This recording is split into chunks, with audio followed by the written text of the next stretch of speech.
আশা করি সকলেই ভালো আছো। তো আজকে মর্নিংটা মানে সকালটা খুবই সুন্দর, ওয়েদার একদম মানে পুরো ফাঁকা। আর কালকে রাতে কীরকম গরম পড়েছিল বলো তো, প্রচুর গরম লাগছিল। আমি তো একবার উঠে পাখাটা বন্ধ করে দিয়েছিলাম, আর তারপরে দেখছি আমার গলার মধ্যে মানে সেই পুরো এত জ্বালা করছে, হাড় করেছিলাম সেখানে এত জ্বালা করছিল। তো আমি আবার সেই রাত্রিবেলাতে উঠে, কালকে যেহেতু বৃহস্পতিবার ছিল তো হাড়টা খুলেছিলাম না, সেই কারণে মানে পরেছিলাম। আর কালকে গরমের চোটে না মানে পুরো জ্বালা করছে দেখে আমি সেই রাত্রিবেলাতে হাতটা পুরো খুলে ফেলে দিই। আর একটা র্যাশ মতো বেরিয়ে গেছে এগুলো পুরো ঘাড়েতে। যাই হোক, এখন তো মানে এই কদিনের মধ্যে এত গরম পড়ে গেল। আমি একটু রাত্রিবেলা করে শুয়েছিলাম কালকে, তারপরে মানে কি বলবো 12টা বেজে গেছিলাম প্রায় শুতে। করতে দিয়েছে, আমি এটাকে এই যে কাটাকাটি করেছি, মানে ব্লাউজটা কেটেছি আর একটুখানি সেলাই করেছিলাম এই যে দিয়ে। রাত 12টা বেজে গেছে, তো আমি আর মনে করলাম না, এবারে শুয়ে পড়লাম। মানে অনেকটা রাত হয়ে যাচ্ছে। এই যে এটা একদিন করতে দিচ্ছে, তো এটা করব। এই যে কাটা হয়ে রয়েছে। আজকে দেখি তাড়াতাড়ি রান্নাবান্না সেরে দিয়ে আর ভাবছি বসবো ব্লাউজটা নিয়ে। দেখতে পাচ্ছ এটা একটা কাজ রয়েছেই আমার। আজকে রান্না করবো ভেবেছি, এই যে উচ্ছা আছে আর ভেন্ডি আছে। দেখি উচ্ছা আর ভেন্ডি দিয়ে কী হয়। উচ্ছাটা ভেজে দেবো, আর ভেন্ডিটা তরকারি করলেও করবো, নচেত দেখা যাক, যাই হোক করবো। আর ডিম আছে, ডিমের ঝোল করবো। আলু তো দেবো না, ডিমেরই ঝোল করবো। এটাই হবে আজকের মেনু। আর ছেলের তো মানে সোমবার থেকে পরীক্ষা, সেই কারণে ছেলে এখন পড়াশোনায় ব্যস্ত আছে।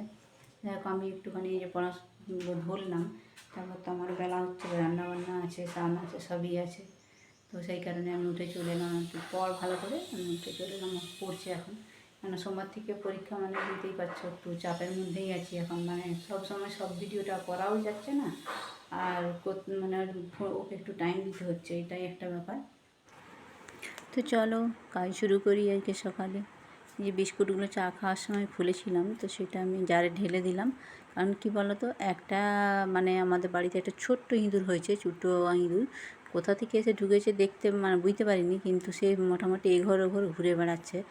আর চুটা ইঁদুরগুলো এত স্পিডে যায় না যে মানে কী করে কি বের করবো সেটাও বুঝতে পারছি না। আর সত্যি কথা বলতে কি, ওকে বিষ দিয়ে মারার মতো আমার ইচ্ছেও জায়গা না, একটা প্রাণ হত্যা করার মতো আমার কোনো রকম ইচ্ছে নেই, সেই কারণে আমি বিষও দিইনি। তো ওই জন্যই বিস্কুটগুলো তাড়াতাড়ি করে ঢেলে দিলাম। আর তার করতে করতেই দেখো তুমি, আমি বিছানাগুলো মানে গুছিয়ে নিচ্ছি। আর সারাদিনের পরে দেখবে ছেলে যেহেতু ঘাঁটাঘাঁটি করে, সেই কারণে একটু ঝাড়াঝাড়ি করে বিছানাটা রেখে দিলে পরে আর রাতের বেলায় অতটা মানে ক্লিন করতে হয় না, একটুখানি ঝেড়ে শুয়ে পড়লেই হয়। আর আজকে দেখো আমি রান্না করেছি, মানে উচ্ছা ভাজা করেছি, তো কড়াটা এত পুড়িয়েছি, মানে পুড়ে গেছে। কড়াটা বোস করে দিয়েছিলাম আর পুড়ে গেছে। তো সেটা আমি কিভাবে মাজবো, বেসিনে তো মাজতে পারবো না দেখলাম। তো সেই কারণেই বাইরে নিয়ে গিয়ে বালি দিয়ে, সাবান দিয়ে আর একটু আম পাতা দিয়ে, মানে আম পাতা দিয়ে মাজলাম। এর আগের দিনও মেজেছিলাম। কী বলো তো, আম পাতা দিয়ে মাজলে না কড়াটা খুব পরিষ্কার হয়ে যায়। মানে যত তেল চিটানি থাকুক বা যতটা পুড়েই যাক, তো আম পাতা দিয়ে মাজলে কিন্তু খুবই পরিষ্কার হয়ে যায়। তো দেখতেই পাচ্ছ যে আমার কড়াটা মাজার পরে আম পাতা দিয়ে কত সুন্দর একদম সাদা হয়ে গেছে। মানে কড়াটা কীরকম ছিল আর সেটা কীরকম হয়েছে দেখো, একদম পরিষ্কার সাদা হয়ে গেছে। আমি কড়াটা বাইরে মেজে এসে তারপরে বাসনগুলো বাইরে মানে ধুবো। সেই জন্যই আমি ভাবলাম যে চলো আগে কড়াটাই মেজে নিই। কেন ওটা বাইরেতে এখন এত মশা হয়েছে না, মানে বাইরে যদি বেশিক্ষণ থাকি তো মানে সন্ধে হয়ে যায়, তো সেখানে তো আর কাজ কিছু করা যাবে না। সেই কারণে আমি বাইরে কড়াটা মেজে নিয়ে চলে এলাম। তারপর তো রান্নাঘর আছেই, ক্লিন করতে হবে। রান্নাঘরে গ্যাস মোছা বলো, ঘর পরিষ্কার বলো, যেহেতু খাওয়া দাওয়ার পরে মানে সৌরি আবরি থাকেই, তো সেই কারণে পুরো মানে ঘরটা আমি একদম ক্লিন করে নিই। কারণ রান্নাঘরটা মুছে দিলে দেখবে পরে রাত্রেবেলায় যখন রুটি করি তখন মোটামুটি আর অপরিষ্কার থাকলে পরে সত্যি কাজ করে ভালো লাগে না। আর মেয়েদের তো সত্যি কথা বলতে কী বলো তো, যে কাজ একবার শুরু হলে আর কাজ শেষ হতে চায় না। মনে হয় যেন এই কাজটা করে বাকি রয়ে গেলো, ওই কাজটা বাকি রয়ে গেলো, এই একটার পর একটা ঠিক আমাদের কাজ মোটামুটি হতেই থাকে। মানে কোনো রকম কাজের শেষ হয় না। এই মনে হবে এইটা করতে করতে আবার ওই কাজটা বাকি হয়ে গেল, এটা কখন করব, এরকম একটা ব্যাপার চলে আসে। তো বেসিনটাও আমি মানে বাসনগুলো ধুয়ে সরে গেছিলাম, সেই কারণে না আমার মনে হয় বাসন আর বেসিনটা ঠিকমতো না ধুয়ে দিলে পরে বাসন ধোয়ার পর চিটচিট করে। আর যেহেতু ওই যে কড়া মেজেছি তো হাতগুলো পুরো কালো হয়ে গেছে, মানে এতটা কালি উঠেছে, হাতগুলো কালো হয়ে গেছে। আমি হ্যান্ড ওয়াশ দিয়ে একটু পরিষ্কার করে নিচ্ছি। কারণ কাজ তো তুমি যতই করো, মানে আমাদের কাজের কোনো শেষ নেই, এটা একটা সত্যি কথা। তো কাজ তুমি মানে বাড়িতে কাজ করে সংসারের কাজ শেষ করতে পারা যায় না, একটার পর একটা মোটামুটি হয়ে থেকেই থাকে। তো হ্যাঁ, আমি কাজ করার পরে না সন্ধ্যেবেলার দিকটা একটু চাটা খেয়ে নিয়ে আমি একটু রিল্যাক্সে বসি। তারপর দেখি সারাদিনে আমি কী কী ভিডিও করলাম বা কতটা করলাম বা কী কী এলো, কেন যেহেতু ফোনটা ডিস্টার্ব করে, সেই ভিডিওগুলো পরে আমি দেখি যে কী কী এসেছে না এসেছে। চলো এখন আমি মোটামুটি এই ঝাঁটপাটগুলো দিয়ে জামা কাপড়গুলো ভাবলাম যে কাল থেকে জামা কাপড়গুলো না অনেক পড়ে রয়েছে, একটিও গুছানো হয়নি, মানে যত চাদর টাদর সব কেচে দিয়েছিলাম, তো সেইগুলো সব পড়ে রয়েছে। আমি ভাবলাম তাহলে একবার ঝাঁট দিয়ে দিই, দিয়ে আর মানে জামা কাপড়গুলো গুছিয়ে নেবো। আর তুমি বলবে বাইরে এত ফাঁকা, দরজা কেন বন্ধ রেখেছি? দরজা বন্ধ রেখেছি এই কারণে, কী বলো তো, সন্ধ্যাবেলাটা এত মশার ঝাঁক হয় না, সেই কারণেই দরজাটা বন্ধ রেখেছি। আমি ঝাঁটপাট দিয়ে হাত পা ধুয়ে সন্ধ্যা দিয়ে মানে দুপুর করে ড্রেসটা চেঞ্জ করে ফেললাম, কারণ যা সারাদিনের কাজ করি তো সেই কারণে মনে হয় একটু পরিষ্কার নাইটি মানে পরিষ্কার ড্রেস পরেই ঠাকুরকে প্রদীপ দেখানো দরকার, ধূপ দেখানো। তো আমি বললাম যে আগেই মানে পরিষ্কার ড্রেসটা চেঞ্জ করে হাত পা ধুয়ে আমি ঠাকুরকে ধূপটা দেখিয়ে দিলাম।